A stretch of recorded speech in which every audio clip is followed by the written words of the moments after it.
joke that we always, when we see each other, we say something like, everything's important.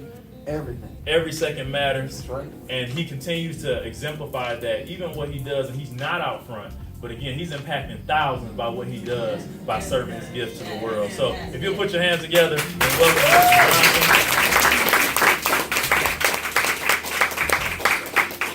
We're going to pass something out to you that's going to be used during this presentation. Well, while they're passing that out, good morning again. Good morning. How many people know what the meaning of lid is? Thank you. Okay. Anyone take a stab at it? Well, the meaning of lid is the leadership ability is the lid that determines a person's level of effectiveness. The lower of an individual's ability to lead, the lower the lid on his or her potential. The higher the individual ability to lead, the higher the lid on his or her potential. Let me give you a personal example. Video editing. Didn't know how to do it. Was presented with a task to do some video editing, but also I had a car that had some issues that needed to be repaired, and I didn't have the money. So, opportunity came. I could have said, "Oh man, I don't know how to do that, so I'm gonna contact you to someone else." But I said, "No. Let me do some research. Let me go on YouTube. Let me use the existing resources that I have." And was able to be able to complete that job and then gain an extra value to what I do. So even in duplication, when I first got there, initially they were doing it one way and doing first service. And second service, I would come in like, no, we're going to turn Bishop's face this way. We're going to make sure everything leaves in a specific order. And we're going to make sure that we do quality control. That means we listen to it. That means what we recorded is on the disc. So they started to incorporate that on first service. There was a little bit of struggle, but after they saw that it helped the ministry, because Felicia can tell you that we would get product that wouldn't burn right, or it wasn't Bishop, and we would have to come back and redo it. And so implementing those procedures helped the ministry a long way. Even with our not contractors, but our equipment, when we would call and do a service call, I would watch and make sure that I followed what they did closely. So that way, when they left and we would have those issues again, I could fix them myself, or call Mitch and watch him. So that way I wouldn't have to always call him. So I went above and beyond my lid. I could have stayed and said, well, no, I'm just going to make the service call. We're going to put the expense through the church, make the service call, and just sit back and watch. But I stepped outside of that lid and said, well, no, I'm going to take charge. I'm going to make sure that I incorporate that inside of me and make sure that we work as efficient as possible. So the 21 Irrefutable Laws of Leadership, the John Maxwell philosophy. Here's what you can expect from the process that we engage in the law. We will learn the law, the overview. We'll discuss living the law, and we will lead others to the law. It's kind of similar to love, live, lead, if you really look at it. Our leadership ability goes as far as what we are willing to learn. Anybody understand that? So if we were only willing to learn the minimum, all we're going to get is the what? The minimum. So how can we lead someone in our gifting if we're only willing to put a little bit of our time and effort in our learning and what God has placed us to be? So the more that we engage, the more that we seek one another's help, the more that I asked Brother Wilson, hey, how am I doing in my area? And Brother Wilson can give me feedful impact to say, hey, bro, I like what you do here, here, and there, but over here, there's some things that I think that you need to improve on. And to take that and not take it as personal, but take it and say, okay, this is some areas that I need to grow in. Yes. Do we understand that? Yes. Even in prayer, I used to be shameful in praying out loud. And I found myself here lately within the last 6 months able to see a coworker, see a friend, or see someone in the street and be able to pray for them openly without being embarrassed or ashamed. So, like he said earlier, those are the things that I had to personally challenge in myself to overcome to make myself more of an impactful leader. How can we improve our league? Anyone? How can you improve your league?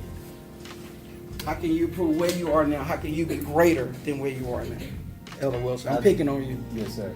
I like to learn, and one of the ways I like to do that is expose myself to other things in the community as it relates to member care, pastoral care, homelessness, benevolence, anything to help stretch. And hopefully the whole team is stretching as we learn those new resources. That's funny that you say that because in one of the examples that Brother Maxwell used, he talked about the McDonald brothers. How many know the franchise McDonald's? Yes, sir. Yes, sir. Well, the McDonald brothers, they were had a great entrepreneurial spirit. Moved out to California, opened up a theater. Yeah, it was good, but it just wasn't quite meeting the need that they had expected. So, outside of the movie theater was a hot dog stand, of all things, and but they noticed the flow of business that was coming through that, and so they had a wonderful idea of starting their own hot dog stand a few miles or a few counties over, and it became very successful. I think they reached anywhere between $150,000 and $200,000 a year in this hot dog stand. It was a drive-through, a drive-in. So they kept ordering machines, milkshake machines, and the guy that was selling the milkshake machines, he was like, okay, why is this one store ordering these many machines? So he flew out to California to find out why they was ordering so many machines, and then he discovered that they had a great product, but they were only limiting themselves because they just had that one store, weren't willing to branch out, weren't willing to do anything. So he saw that idea and said, well, look, I can take that and, man, put y'all across the nation. And so he bought a franchise, went back to Chicago, and opened his first McDonald's. But what he didn't know, during a meeting he had had with one of his PR directors, they had spoke with someone, they was like, well, we're gonna open up 1,000 McDonald's. And he came out of the meeting like, well, I wish we could, but if he knew that the product that he had was gonna be great. And so he took what they had and where they kept stopping, he took that and burst out that lid, and McDonald's are now worldwide. Right? He didn't even see the vision of them being worldwide. He only saw them even nationwide. But after he died, they went global. So just imagine if we took the idea that we have now, the gift that we have now on the inside of us, and we grew it, and we got a mentor, and we did more studying, we went to school. There's another, from a personal side, ones that I failed, which is IT. Now, I call myself a bootleg IT.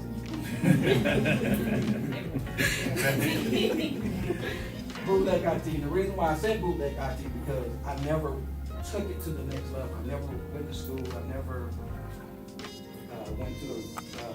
never studied anything. I just saw by learning, and that's basically how I learned. I do it by learning. But in order to increase my income, I would need that certification to do that. But I kept shooting myself in the foot because I would never burst out of that lid. So do people understand the meaning of the lid? Yeah. Okay.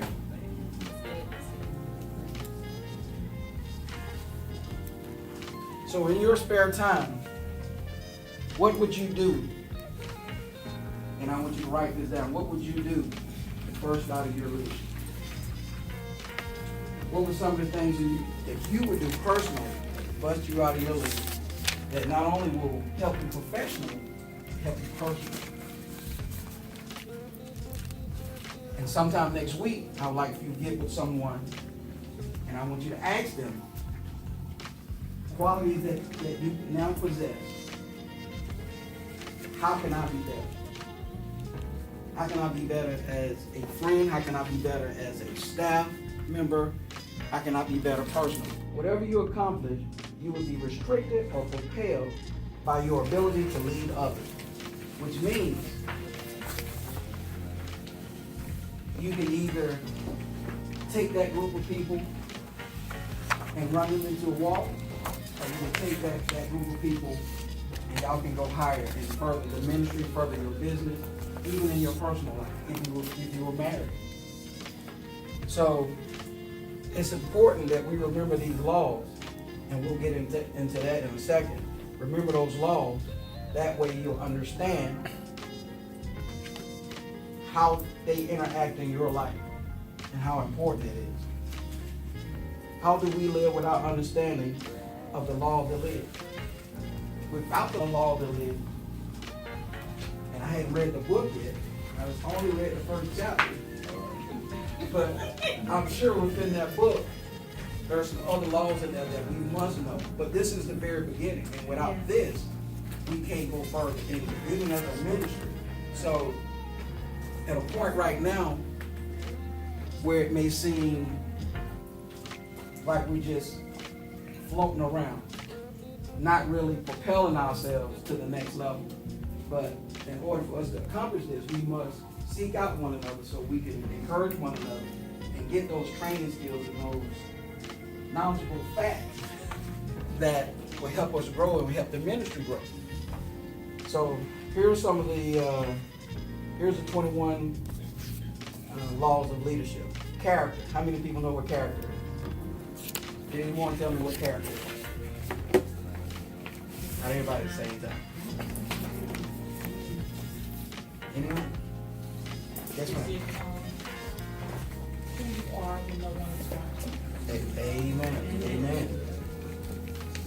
Who you are when no one is watching, when it's not important for you to be seen. Charisma. Commitment. Communication. Competence. Courage. Discernment. How many people know what discernment means? Can anybody tell me about discernment?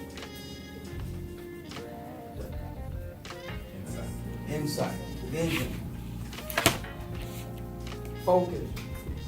Generosity. Initiative. Listening. Passion. Positive attitude. Problem solving. I mean, it was to deal with problem solving every day.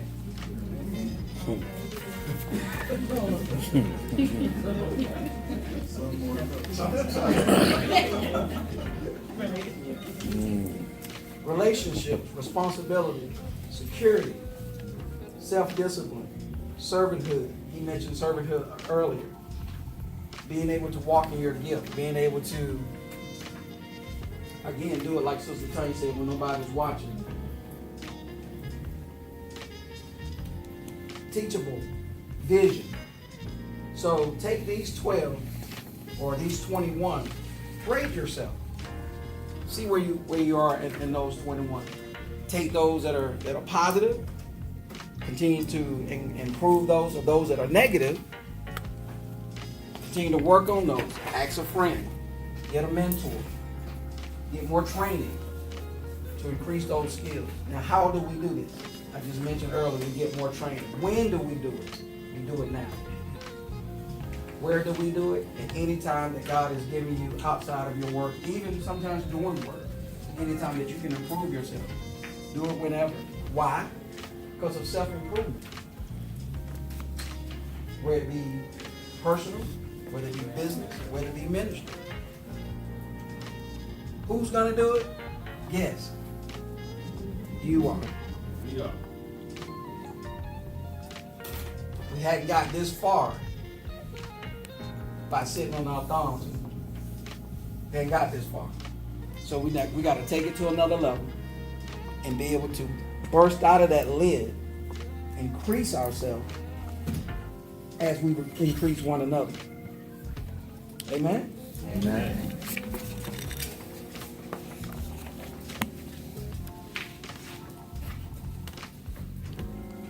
What are some of the assessment goals that you guys have? Anybody want to share? You've already assessed yourself. What are some of the things that you need to do to take you further?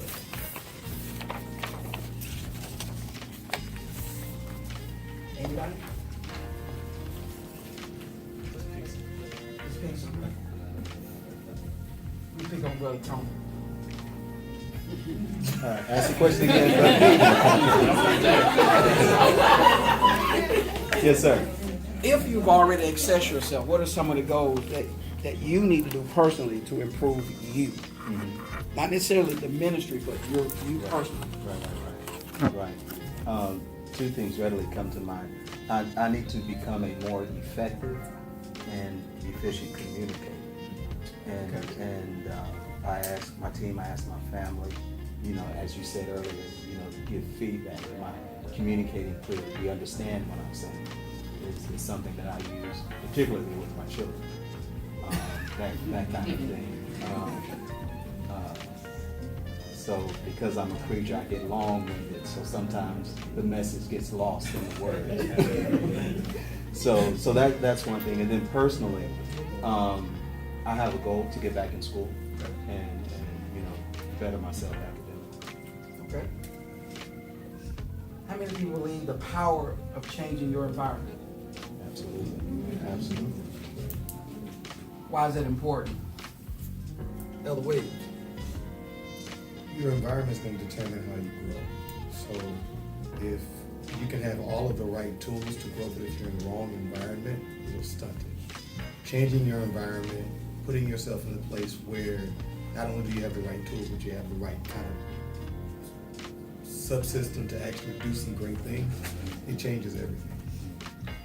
Okay. I was hoping you would preach what you preached last night. Because your faith won't fail. There's a word. And third, that was the last one I had on my list. For everyone to listen, your faith won't fail. So if you want to go to the old drive, that will definitely put you back in the mindset of these 21 long. Listening to this message that this brother preached last night, it was really great to not only hear, but then to experience or to self-check yourself to what you're inputting in your mind. What are your daily thoughts? We talked about that yesterday. What are your daily thoughts? What do you feed your body, your soul, your mind every day? What do you wake up to? Do you wake up to negativity? Or do you wake up to something positive? And if it's not around you, what do you do personally to bring that into your life? That's all I have.